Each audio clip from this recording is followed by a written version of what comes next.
What's up, everybody? Chris Pinnell here. We're going over our running back tier rankings for week 8 of the fantasy football season. If you do enjoy, make sure you leave a like down below. Subscribe to the channel if you haven't yet done so. Let's get right into it. Now, I'll tell you right now, talking about running backs is just so boring outside of a few players because a lot of it's just matchup based or if they get pass catching opportunities, because you can be as good as you want to be.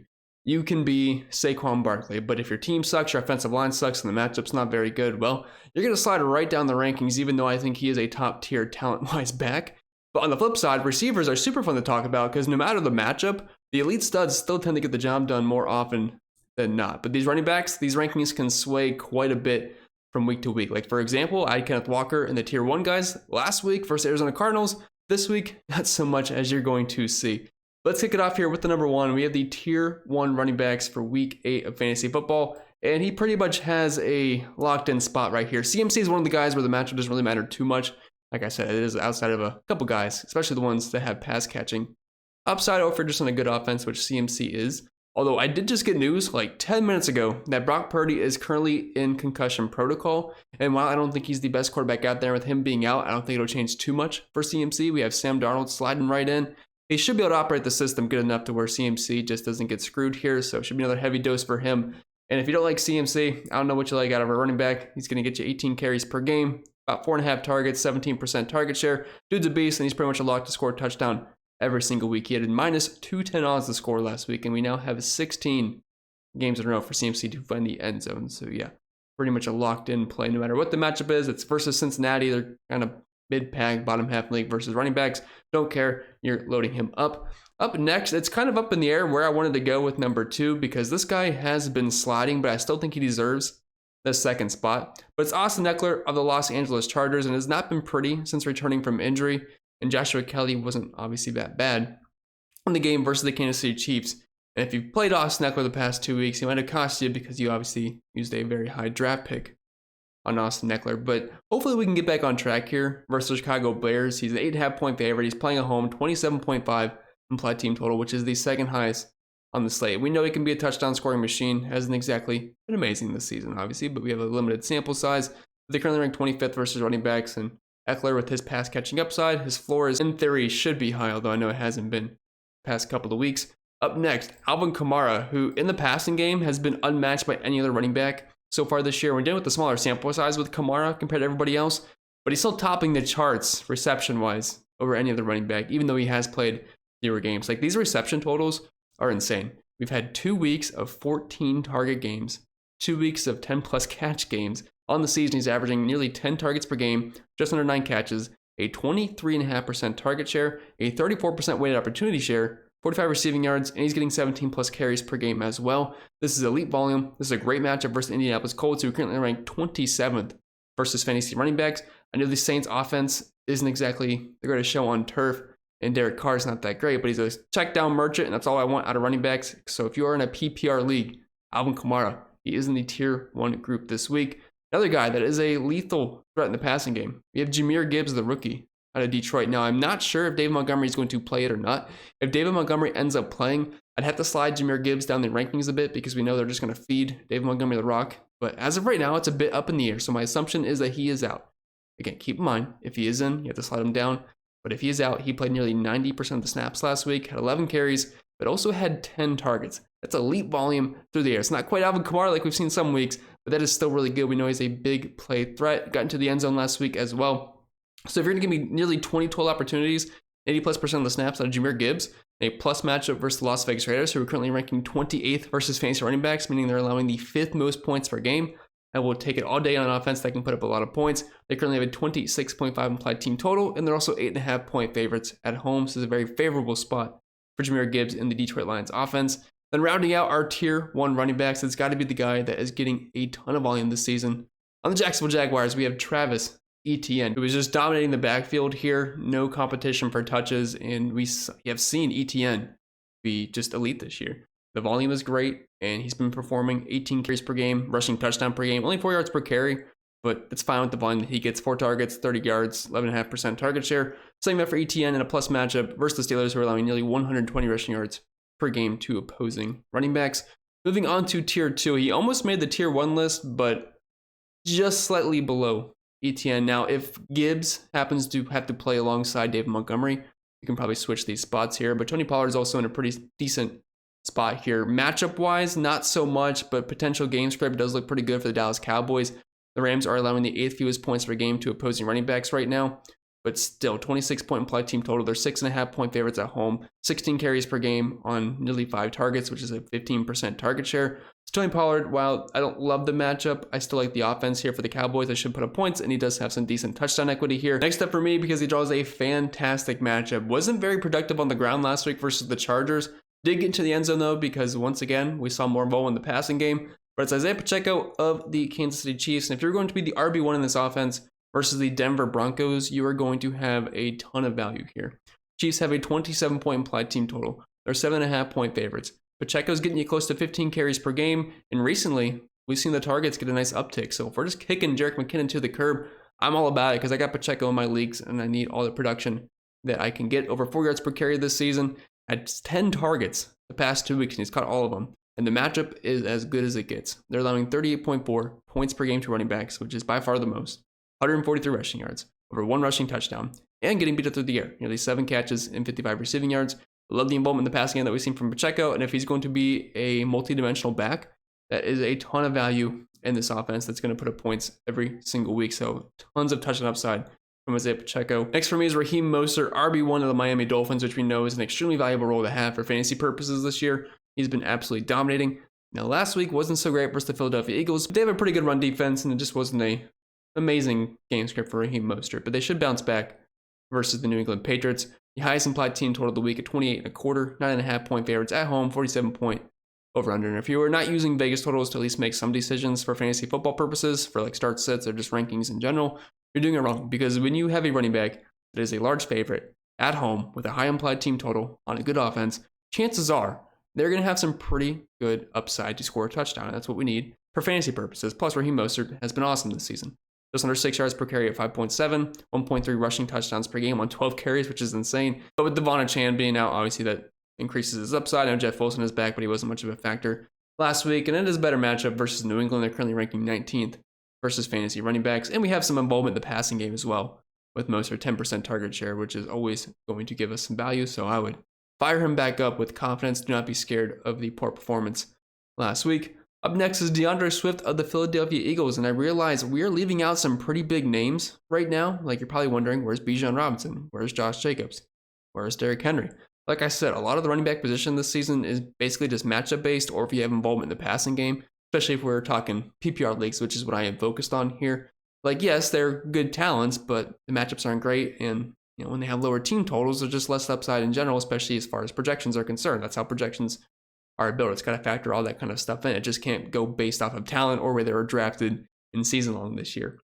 But Swift finds himself in a pretty good spot here versus Washington. They're pretty much mid-pack versus running backs, but I love this Philadelphia Eagles offense. There's always going to be upside here. The only downside is that Jalen Hurts always has the potential to steal goal line carries, which obviously sucks, and it will happen. But 75 yards per game for DeAndre Swift, over 5 yards per carry, and 4 targets per game, which is a 12.5% target share, which is always going to be valuable. 25-point implied team total. They're 6.5-point favorites. Not playing at home, but I promise I'm not going to get too picky at the running back position. Up next, we have Bryce Hall of the New York Jets. Now, I don't love this game. It's got a 36.5-point over-under, which is the lowest of the entire week, and less than a 20-point total here. They do come in as 3-point favorites versus the Giants, who currently have the 22nd ranked run defense, over 120 rushing yards per game, and over a rushing touchdown, 24 points per game in general. And he is the main back here. Dalvin Cook is beyond washed, and he's been really efficient with the touches that he's gotten so far this year at over 6 yards per carry, currently at 6.4. We should get a handful of targets mixed in there. So I just love the matchup, and I love the talent. Don't love the Jets offense, but Bryce Hall is a big part of it.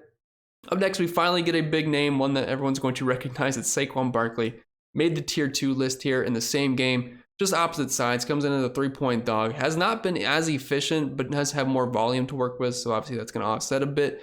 16.5% target share, though, which is great. 5 targets per game and over 18 carries per game, as well as 70 rushing yards. And the Jets are currently ranked 26 versus fantasy running backs, and kind of getting beat up through the air as well, allowing nearly 7 catches and 53 receiving yards. So I think the floor is really high with Barkley. It's just the upside is always going to be a bit limited. We don't know what's going to happen with the quarterback position yet, and the offensive line obviously isn't too great, so those are the only concerns there, but the matchup is pretty solid. Then we have Ken Walker, rounding out our tier 2 list, which he was my number 2 overall quarterback last week. versus the Arizona Cardinals. And like I said, it's really all just matchup dependent. It's a really tough spot versus the Browns, but with the volume that he gets every single week, and he's always going to be a threat to score, I had to put him in tier 2. I was thinking about putting him in tier 3, but I was like, well, I can't do my man like that. So as a low-end RB1 or high-end RB2, which I think is totally fair versus the Browns, they're allowing the 10th fewest points per game to the running back position. I know Taylor and Moss were fine last week, but they're still a pretty tough defense overall. They are playing at home, though. They are 3-point favorites with a 22-point implied team total, so he just made the cut. And moving on to tier 3, just looking at some of the rankings I have here, this is the Grizzly Vet group, where their names are great. The matchups aren't so much, and they're just not really that efficient this season. Besides one, there's a young guy here, but other than that, we're just looking at a bunch of, I don't want to call them has-beens, but they're getting up there for sure. They've had a lot of carries on their body so far, but leading us off here is Josh Jacobs. Last year's RB darling has not really been the case so far this year. Did have that one big blow-up game, but he is currently under 3 yards per carry this season. Yes, that's right. Josh Jacobs, a guy that we've seen above 5 yards per carry before. One of the more efficient backs, elusive, good at football. Not so much this year. Under 3 yards per carry. I was surprised. I'm looking at my stat sheet right now. It's at 2.9. That's awful. I thought we'd at least see some threes, but yeah, it's not been fine for Josh Jacobs. I know we've had some quarterback troubles over there in Las Vegas, but man, it has been bad. Now, he gets involvement in the passing game, which is great. It keeps the floor somewhat high, but that offense can be a bit of a mess. Under 50 yards per game this season, on right around 17 carries, 0.29 touchdowns per game, 5 targets, which is great. 16.5% target share, but the Lions are allowing the 4th fewest points per game in the running back position. They're 8.5-point dogs on the road, so I wouldn't expect too much on the run game side here for Josh Jacobs. Now, dump-offs, that is certainly in the cards, and that's what's going to keep him afloat here. That's why he's not a tier 4 running back. He's going to be tier 3 just because the dump-offs should be there. Bijan Robinson, he comes in a tough matchup versus Tennessee Titans. Past couple years now, they've been really stout versus the run. Last year, they're number 1. So far this season, kind of sliding down a little bit. They're allowing the 9th fewest points per game. Running back position at 81 rushing yards. Thing is with Bijan, though, a little bit of a weird situation last week. Apparently, they didn't tell anybody that he had I believe it was a headache. Someone said a stomach issue. I guess it's officially like a headache right before the game started, but they didn't tell anybody. And he had 1 carry at the end. And obviously, he screwed you over, especially if you had overs and props like prize picks or whatever it may be. So that would screw you, obviously. But assuming he is back to a normal role this week, I think that's the safe assumption. We're not kicking Bijan Robinson on our round 1 pick to the curb or anything. But we've seen weeks where he's just not getting a ton of volume. Like, yes, we see passing game work, but he's only averaging 11.5 carries per game this year with 0 rushing touchdowns so far. 5 yards per carry. Like, he is good when he gets touches. So, I mean, if we were guaranteed everything from Bijan Robinson, if we were guaranteed 20 touches, he's firmly in that tier 2 group. Honestly, you can make a case for tier 1, but I don't like the matchup this week versus Tennessee. I see Tyler Algier was still some work as well. So he's going to be in the tier 3 group here, but I still have confidence to start him. I just think the upside's a little bit lower than we'd like to see most weeks here. Down Jonathan Taylor. We saw a nice game versus the Cleveland Browns last week, which is tough to do because they have a really good run defense, and the snaps have been increasing every single week for Jonathan Taylor. We did see around 20 total opportunities from him last week, so he's starting to take back over his number 1 role in that offense. And while the matchup's a little bit softer than Cleveland last week, I wouldn't say it's still great versus the Saints. They're allowing the 3rd fewest points per game. Running back position, only 67 rushing yards per game. But still, if you're going to get a lot of involvement in offense in your running back, you just have to be somewhat high on the rankings. Up next, another guy that gets plenty of work, but he's finally starting to slow down a little bit. It's big Derrick Henry, the Tennessee Titans. Same game, and they're also not allowing too many points per game to the running back position. As the Atlanta Falcons on the 2nd fewest so far, 14.7 points per game. 0 rushing touchdowns on the season. And we've seen Spears snaps right around pretty much splitting, and he's going to see more involvement in the passing game. And on the year, we have Derrick Henry at 4.3 yards per carry, so right around 5 where we've seen him in the past. And basically no involvement in the passing game, only a 7% target share. Like, it's not 0, but it's obviously not great. And Spears has looked pretty sharp when he's out there. So, Mike, I do have some concerns for Derrick Henry in this one. Not that you're going to bench him, but set your expectations pretty low. And another guy that is going to get a ton of volume, but obviously just not very efficient, is Joe Mixon at 3.8 yards per carry this season. Not really getting into the end zone either. And obviously we've seen the Bengals offense not be so great this year. They have a 20-point implied team total, 5.5 point spread. Although Brock Purdy misses, that might change a little bit in their favor, but they're still on the road. And Mixon, he gets you 3 targets per game, which is nice. 9.5% target share from Joe Burrow. But there's really nothing to say. He's boring, and if he doesn't score a touchdown, you're pretty much just getting 6 to 8 points. But if he scores, you get a little bit more, but that's really about all there is for Joe Mixon. Continue our trek in Tier 3 here. We're coming to an end very soon, but DeAndre Stevenson, I like what I've seen out of the passing game out of him the past 2 weeks. We're talking 12 total targets, 6 apiece the prior 2 weeks, and his stats have been increasing compared to Zeke Elliott's, which is nice. And with them being 8.5-point dogs here versus Miami, it's even worse, 9.5-point dogs on the road in Miami. Assuming they are trailing, we should see some more Stevenson dump-offs, and if you are in PPR scoring, which is what we are focusing on here, that's viable, even though if we don't get a ton on the ground, which is not something I'm expecting. We are at a measly 3.1 yards per carry this season, with Stevenson only averaging 38 rushing yards per game on 12 carries. But talking 4 targets and a 12% target share in the season, so that will keep him afloat. Now, Aaron Jones, he's a bit of a wild card because we have no idea if he's going to be playing or not. He did not practice on Wednesday. I'm assuming he will. Obviously, he's got the Q tag, but played last week, so still kind of getting mixed in. Wasn't obviously too impressive versus the Denver Broncos last week. And it's a so-so spot versus the Vikings. They're ranking 6th versus running backs right now, but since he does have pass catching upside, you are in PPR scoring it, obviously, again, he has the floor to work with. And we know the ceiling is high. It's just we haven't really seen him play much so far this season. Then we have James Cook of the Buffalo Bills. And while it's not the prettiest play in the world, when you're an 8.5-point favorite at home with a 25.5 implied team total, and you're getting nearly 5 yards per carry this season, not the greatest matchup. The Buccaneers are top half in the league versus running backs. But I'll take the volume and I'll take the touchdown upside, which I know has not been there this season. Only 0.14 rushing touchdowns per game. Latavius Murray is super annoying. But at some point, James Cook should be falling into the end zone. At least we hope. And moving on to Tier 4, it's going to start getting ugly really quick. But unfortunately, with the name of the game of football, injuries happen. You are probably digging down in this range. We're going to kick it off with Jamaal Williams of the Denver Broncos. I know there is 3 running backs that all get involved here, but he would still be my number 1 option here. Don't love the matchup versus the Kansas City Chiefs, but if we can get 10, 15 opportunities, that's all I can really ask for a guy at this point. And hopefully we get some dump-offs with them being 7.5-point dogs at home. Then we have Alexander Mattison of the Minnesota Vikings. Cam Akers will steal some work, but he still sees enough opportunity to make him viable, and he is involved in the passing game still. Plus, it's a great matchup versus the Green Bay Packers, and with them being on the road, where Kirk Cousins typically doesn't play as well, could be a heavier dose of Alexander Mattison. They're currently allowing the 3rd most points per game to fantasy running backs, 6.5 catches per game, 42 yards, and over 110 rushing yards. So I think Mattison is a fine flex play this week. Not one I'm excited about, but he's fine. Then we have Dameon Pierce, another one that's just not been that great this year. 2.9 yards per carry, which is terrible. Right on par with Josh Jacobs, a little bit worse than DeAndre Stevenson. But he's seeing ample opportunity, over 16 carries per game this season. And it's a pretty good matchup versus the Panthers, allowing the 2nd most points per game in the running back position, nearly 2 rushing touchdowns per game and over 130 rushing yards. So I think you could do worse as an RB3/RB4 this week. Gus Edwards somehow caught an 80-yard pass last week. I was looking at the box score because I did miss that game because I was at the NASCAR race. So I was having to check over everything over the weekend. I was like, how in the world did Gus Edwards get 20-some fantasy points? Well, doing an 80-yard catch is certainly going to be a part of that. Something we cannot count on most weeks, obviously, with his half a target per game and 2% target share.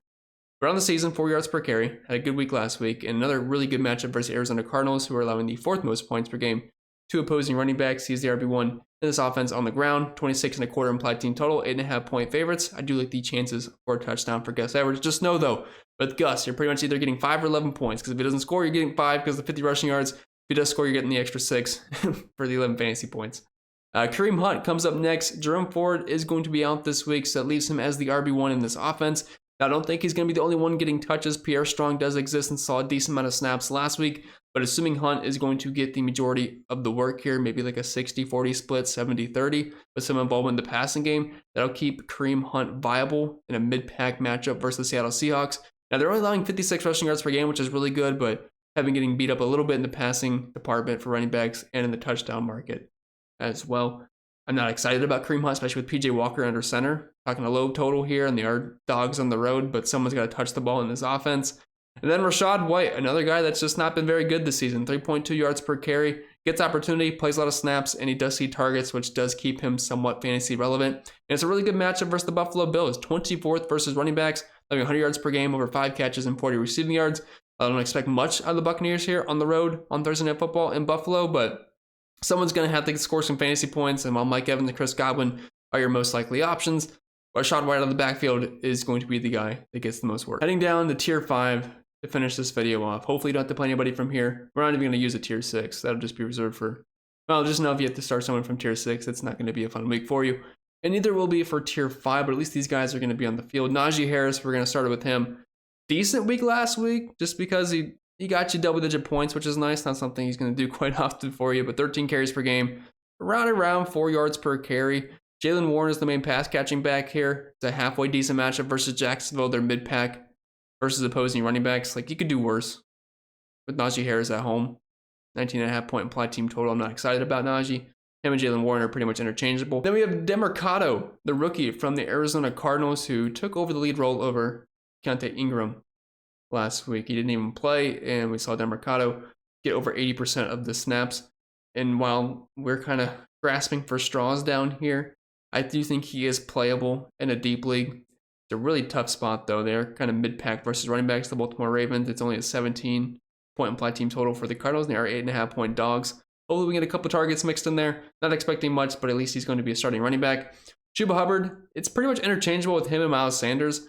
Honestly, both look like they'll end up being playable, but Miles Sanders has not been very good whatsoever this season. We're talking 3.1 yards per carry. Meanwhile, Chuba Hubbard has been at 4.5 yards per carry, but this is a favorable matchup versus Houston. They are 23rd versus opposing running backs. I personally prefer Hubbard. I think he's going to end up taking over this role with the way Sanders has been playing, but both have some fantasy value this week if they're both going to be healthy. But with that being said, that's all I got for today's video. Hope you enjoyed, and if you did, make sure you like on your way out. Subscribe to the channel if you are brand new, and I'll have my wide receiver rankings out later tomorrow if you want to check them out. But I wish you all the best of luck this week, and I'll see you all next time.